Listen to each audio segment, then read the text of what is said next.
This whole business is based on relationship and friendships. Food is darn simple. What can we do? What are other countries doing? How important it is for industry to be talking about this. We're going back to the farm. We're going back to the whole food. Welcome to Produce Talks. I'm your host, Ron Lemaire, and it's great to be back with you today. I'm really excited. We're going to be diving into some really interesting topics. And again, we're with David Coletto, CEO of Abacus Data. You will have heard David in previous podcasts. He's a leading expert on public opinion. He has incredible insights into the world of politics and polling. And we're going to dive into a little bit of politics today. We're going to talk a little bit about consumers and hopefully give you some information for the produce industry on, where we're going and some maybe strategy you need to look at in the coming months and year to how do you make your business do better. So let's dig in. David, welcome. Great to be here, Ron. Thanks for having me. Listen, David, it's exciting. You live in this world of polling and politics every day. And you know what? We have a new prime minister. We went through an exciting election. And now we're trying to understand, what type of a prime minister do we have? He's been a public figure in Canada, in the world. And I think when you start looking at some of his values, we have to start understanding what we could be in store for. Yeah, and I think, we don't always get the benefit of this, but a few years ago, Mark Carney wrote a book entitled Values. And I think it gives us perhaps some insight into what he values and where he sees the world. I mean, he spent a lot of time in that book talking about climate change and how that affects the decisions that governments make. But he laid out, 7 values that he believes are important. And they're ones that aren't necessarily surprising: fairness, responsibility, solidarity, sustainability, resilience, and trust.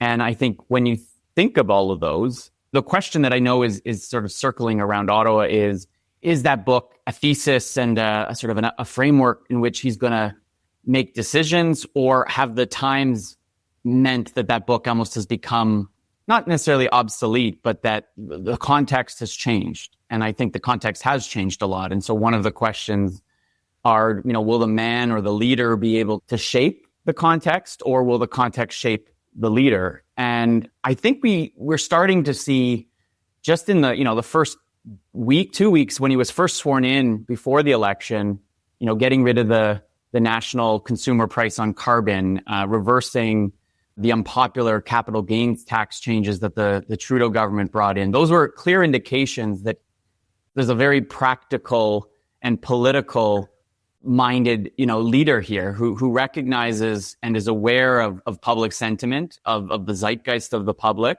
And that might be a guide to where he might lead. But what's very clear to me, regardless of whether that book is going to be a guide or not, and we can dig into it if you want a little bit more, but I actually think that, he repeats everywhere he goes a clear focus. When he announced parliamentary secretaries, I always look for little hints in where he's repeating himself. In the release in which he made that announcement, he said, Canadians elected this new government with a mandate to define a new economic and security relationship with the United States, to build a stronger economy, to bring down costs, and to keep our communities safe. And I think what that sentence basically is signaling is that he is very much, and his government is very much, aware of the priorities of the public, the things they're worried about, and he's working very hard to stay focused on those things. And I think that's a lesson for everyone, in all your members, to knowing how to both to align their own interests, but also what the laser focus is of this government, which will be on building that strong economy, figuring out how to get around the chaos and the uncertainty that Trump has created, but also very mindful that affordability remains top of mind to people, even when they're feeling precarious about the state of the world and their place in it right now. So it's really interesting because we have the G7. There is the looming discussion around the review of CUSMA, the USMCA. And then it's all the conversation of what could a new deal with the U.S. look like? Is GST going to be on the table? What are the trade-offs on supply management? How do you see this rolling out? Well, it's almost a two-sided coin, right? On the one hand, I think, if I'm going to look at it from a public opinion lens, many Canadians, In fact, most who voted Liberal did so because they felt Mr. Carney could best protect themselves and the country from Trump. And so there's, I think, fairly high expectations on his ability to do that. So the stakes are high in his ability to be able to say at the end of this process, look, I protected Canadian interests, while at the same time recognizing that, the United States is likely going to be our most important trading partner, our most important security partner, even if we can't rely on them as much perhaps as we used to. We can't change our economy overnight, right? And we can't be east or west facing tomorrow. It's going to take time to build the infrastructure that he talks a lot about to do that. And so in the short term, I think it's about stabilizing that relationship. It's about giving people the sense, both businesses and consumers, that there's a little bit going to be more certainty. I think one of the big themes that we are uncovering that helped the Liberals actually win the election was this shift in mindset, right? I've talked to you and others, your members over the years, about this like prevailing scarcity mindset that really defined the previous 2 or 3 years. This idea that the things people needed in their life were harder to get and more expensive. Well, when Trump came along, there was a subtle but important shift in that mindset where instead of people thinking only about the day-to-day, the micro issues in their life, for many Canadians, Trump and what he was doing demonstrated a reminder, in fact, of all the other changes, not just him, that are going on. And so this precarity mindset that we described has become, I think, very much in focus. And that one is the demand that creates is for security, is for stability, is for giving people a sense of, okay, folks, I've got this under control. We're gonna make things more clear for you so you can then make better decisions about whether that's your own life, whether it's about decisions you're making as a consumer, and also from a business perspective, that you've got a little more certainty so you can start planning and investing for growth down the road. The polling numbers, they do change, from when we saw it through the election. It was quite interesting to see the shifts.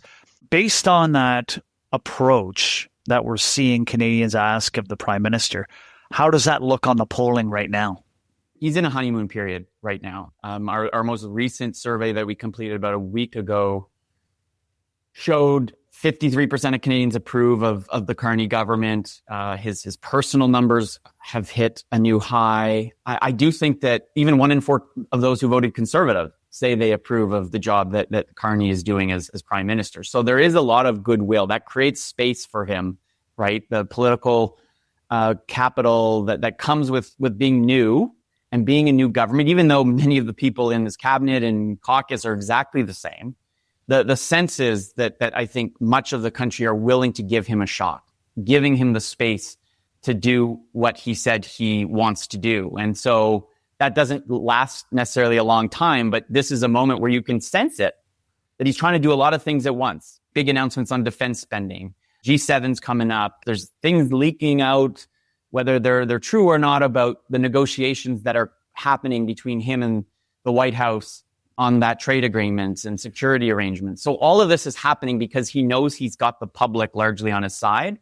And he's got a parliament that, yes, he doesn't have a majority, but for all intents and purposes, allows him the flexibility that a majority government would give him. So this is the moment I think he realizes he can do some big things so that when people start to evaluate his performance, he's going to be able to, he hopes, say, look at all the things I've made progress on.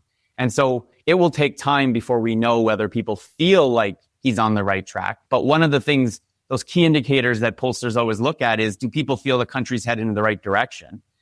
And more think not than yes, but that yes answer is the highest it's been in a really long time. And so there is a sense of optimism. Even if the world looks like it's chaotic, I do think more Canadians today feel that at least the trajectory of the country, the choices that this government is making, the focus it's putting on certain issues are the right ones. And that leads people to feel not secure, but certainly more optimistic that the future might be more clear for them as all of this unravels. At the very least, I think people feel that the right person, at least right now, is in the job, and they're going to be watching carefully whether their hopes become reality.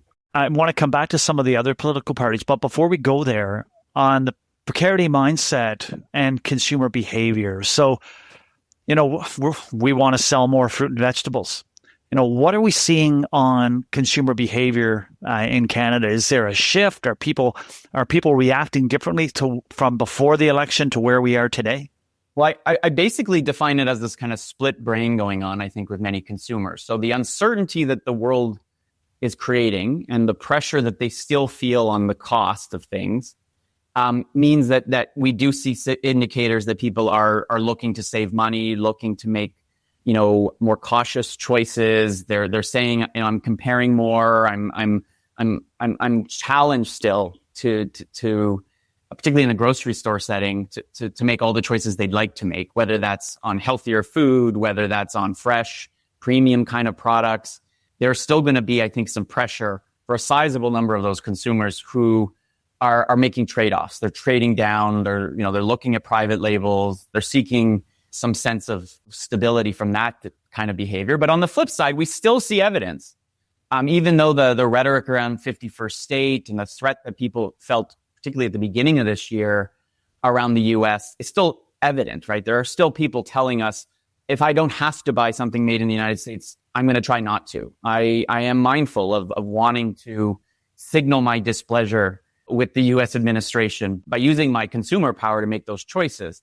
But we know that not everybody can do that, and not everybody is doing that. It's an intention, but it doesn't always convert into actual behavior. So I think the big picture from the consumer perspective is a wait and see kind of approach, hopeful that the things that Mark Carney wants to do, which I think people recognize are not going to happen overnight.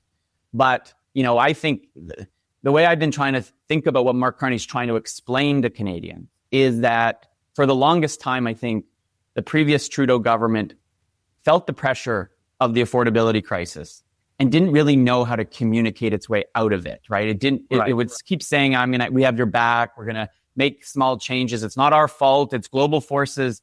And nobody was really buying that. And ultimately, I think was like many incumbent governments, inflation just kills them.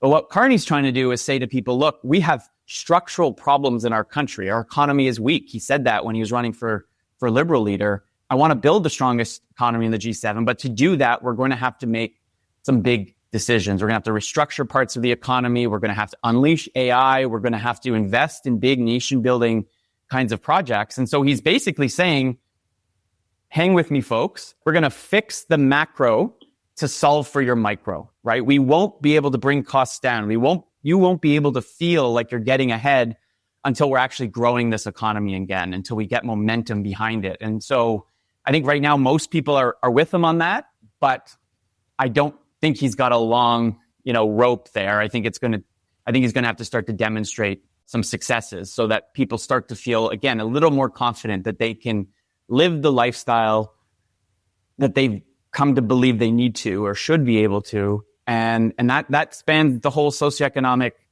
spectrum, from those most vulnerable who are still struggling to just make ends meet to, middle and upper middle class Canadians who aren't really in deep, but still feel like their ability to do what they want is being constrained by the cost of things. What's pretty interesting, I want to circle back to the foregoing purchasing American product or walking away from American product. Our polling data that we use with our consumer trends group is we're seeing about 34% are fully willing to walk away from U.S. produce, with another upwards of 47%, moderately willing to forego the purchase. And again, price, quality, there's a range of variables that play into that. But it truly is amazing how consumer attitudes are really take the trade agenda away from this. The consumer behavior is probably more detrimental to the trade discussion with the U.S. than anything else right now. Yeah, and we had been doing polling too that showed about the same proportion say they will absolutely do everything they can not to buy anything made in the United States or grown in the United States. And in particular, it's like the boomer generation who are the most still, upset by what's happened over the last number of months. And I always say boomers are a super powerful consumer group because they've got two things that are valuable. They got time. So that's the travel and leisure side of the choices they make. And they have got lots of money, generally speaking. And so they may be in a position to make that choice. So when they walk into that grocery store and they, go and they look at the berry section I'm one of those. Like, I'm not a boomer, but I have the privilege of being able to decide what I consume.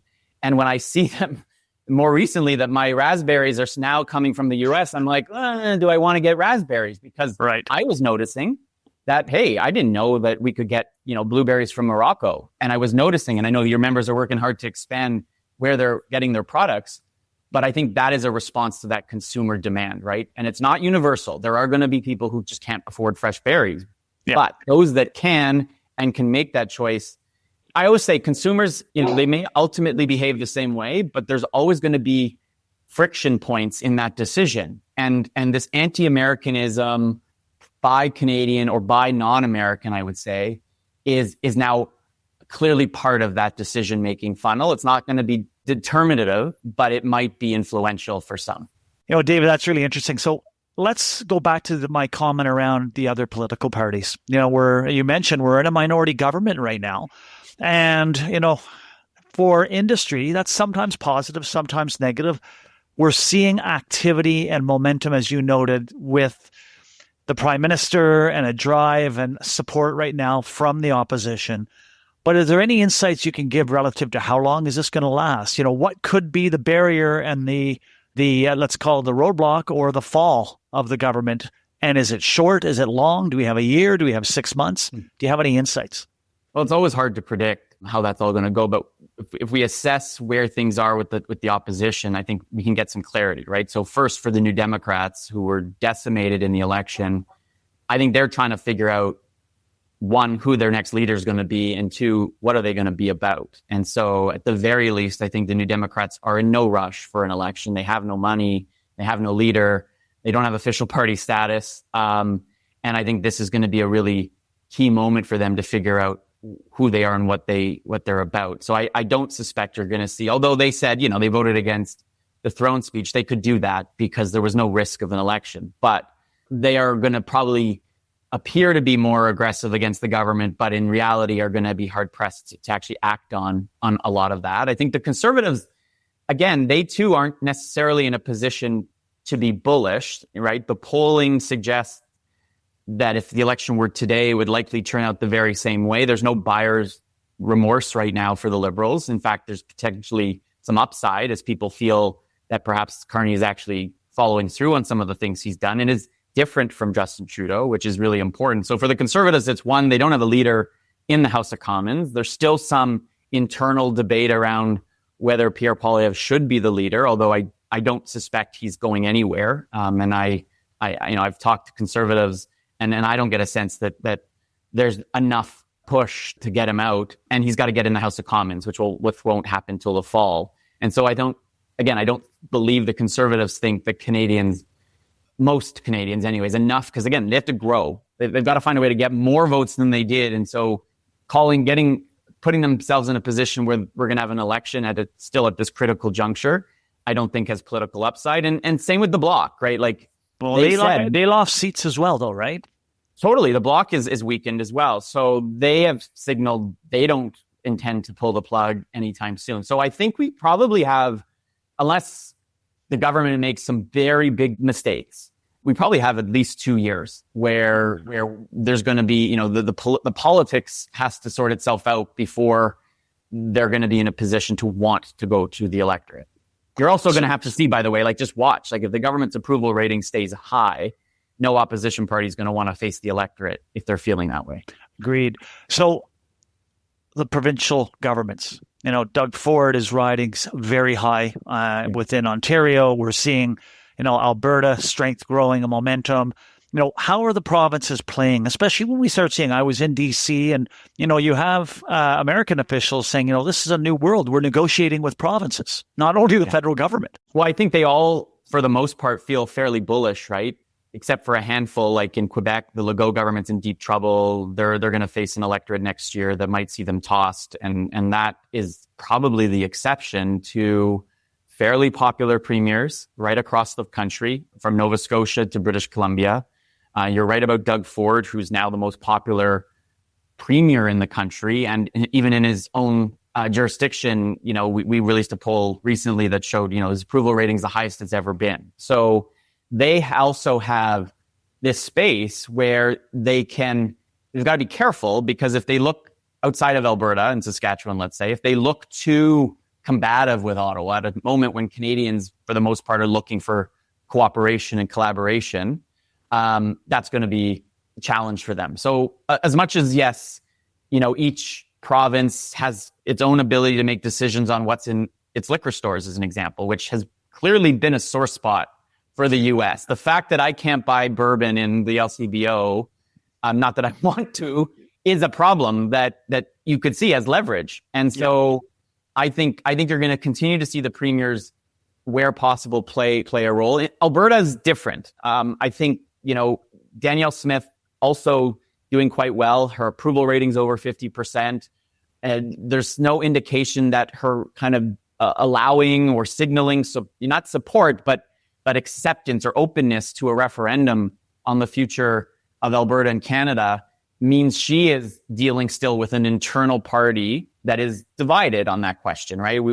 We looked at support for Alberta independence. It's only about 1 in 5 Albertans are really open to it, but half her party is. And so she's got to bridge those two worlds like a lot of conservative parties need to do, and is trying to do that while at the same time forcefully, staking her ground on energy, on national infrastructure around energy that she thinks the province needs, but also politically earns her support back home. So last question on where and how do we frame this for the produce industry, for companies looking either to, maintain and grow their business in Canada or even develop and enter the Canadian market. What's the one thing you can tell our listeners? If you're going to do something to build business, this is what you need to do. Well, I think the first thing just to note is that I think we have a government now that spends far more of its time thinking about how do you make Canada more competitive, which I think is a good thing for anyone in any business, but in particular yours. I think you have a government that's open to ideas, looking to demonstrate gains, that's trying to create more stability. And I think the post-election version of Mark Carney and the Liberal Party is one that's far more practical and maybe less elbows up and more like, let's dig in and let's really solve for some of these things that are creating the uncertainty. Because at the end of the day, and we saw this in our post-election survey, if you're somebody who believes the economy is in deep trouble, if you think that the government isn't handling these issues well, you aren't going to vote for them. And so I think he's raised very high expectations of what he's able to achieve. Saying you're going to create the strongest economy in the G7 is a high bar to jump over. Yeah. But that means they should be open to ideas. And I don't think anything's off the table. I mean, if you had told me a few years ago that the Liberal government was going to accelerate spending on defense the way that Mark Carney is, I would have said that would have never happened. And so, like consumer behavior, political behavior, when you have these moments that kind of break patterns and you see slight realignment in the electorate, I think it creates great opportunities, both from the advocacy side of the work you do and your members are helping you drive, but also I think you're going to find a lot of ears in Ottawa who are going to try to help your members grow their businesses, but also make sure that they can serve consumers, that they have access to the range of produce that your members market and move and ship. Because ultimately, I think consumer attitudes are a strong predictor of political attitudes. Yeah, David, as always, informative, educational, and the pieces that people can put in their back pocket and look at how they can improve and drive businesses in these funny times. Want to make sure the listeners know you can hear David on In Focus, your podcast. You're online regularly, and I know our listeners will probably love to hear more from you. So everyone, please, make sure you download In Focus and have the opportunity to hear David on a range of topics and issues. Thanks, Ron. It's great to chat.